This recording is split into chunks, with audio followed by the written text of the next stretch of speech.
And Moses said unto God, Behold, when I come unto the children of Israel, and shall say unto them, The God of your fathers has sent me unto you, and they shall say unto me, What is his name? What shall I say unto them? And God said unto Moses, I am that I am.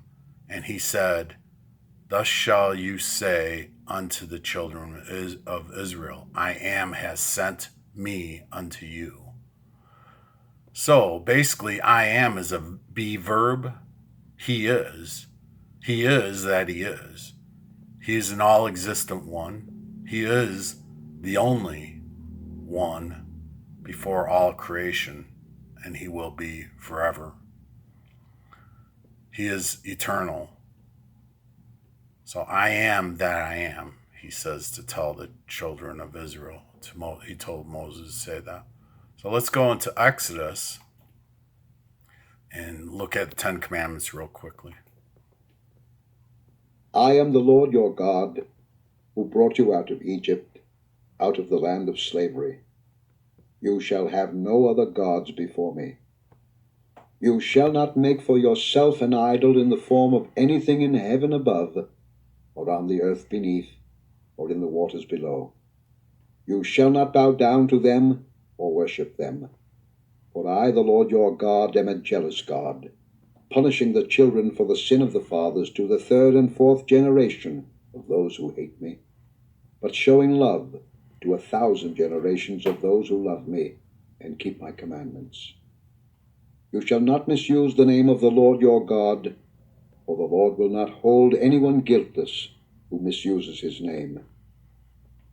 Remember the Sabbath day by keeping it holy. 6 days you shall labor and do all your work, but the seventh day is a Sabbath to the Lord your God. On it you shall not do any work, neither you, nor your son or daughter, nor your manservant or maidservant, nor your animals, nor the alien within your gates. For in 6 days the Lord made the heavens and the earth, the sea and all that is in them, but he rested on the seventh day. Therefore the Lord blessed the Sabbath day and made it holy. Honor your father and your mother, so that you may live long in the land the Lord your God is giving you. You shall not murder. You shall not commit adultery. You shall not steal. You shall not give false testimony against your neighbor. You shall not covet your neighbor's house. You shall not covet your neighbor's wife, or his manservant, or maidservant, his ox or donkey, or anything that belongs to your neighbor. Okay, so that was Exodus chapter 20. Let's go over to Micah chapter 6, verse 8. He has showed you, O man, what is good, and what does the Lord require of you, but to do justly, to love mercy, and to walk humbly with your God. Mark 12, 28 through 31. And one of the scribes came, and having heard them reasoning together, and perceiving that he had answered them well, asked him, which is the first commandment of all? And Jesus answered him, the first of all the commandments is, Hear, O Israel, the Lord our God is one Lord. And you shall love the Lord your God with all your heart, and with all your soul, and with all your mind, and with all your strength. This is the first commandment. The second is like, namely, this: you shall love your neighbor as yourself. There is none other commandments greater than these. Jesus himself was saying that this sums up all of the 10 commandments. Also what it says in Micah chapter 6. Hebrews 11.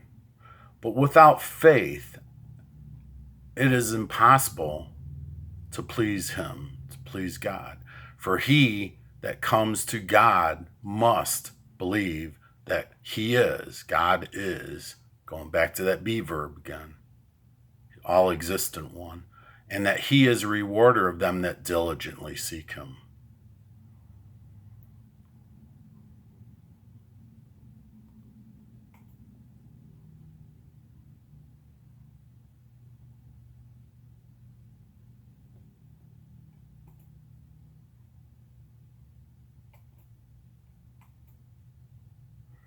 So basically, I'd like to also point out Psalm chapter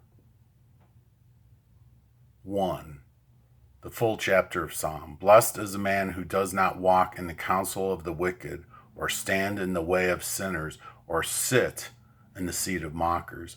But his delight is in the law of the Lord. Back to the part that I just said, the summation of the Ten Commandments. His delight is in the law of the Lord, and on his law he meditates day and night. Meditates means he ponders upon it, he thinks about it in every second of his life. In other words, he relates to it all the time. He brings it into what he's doing. He is like a tree planted by streams of water, which yields its fruit in season, and whose leaf does not wither. Whatsoever he does prospers. Not so with the wicked. They are like chaff that the wind blows away. Therefore the wicked will not stand in judgment, nor the sinner in the assembly of the righteous. For the Lord watches over the way of the righteous, but the way of the wicked shall perish. That's the full chapter of Psalm 1. Psalm 37 is also a very good psalm to read. I suggest the New International Version is a good version. But anyway, then I ran across, right after I was going to do this video, I ran across this from Jonathan Cahn.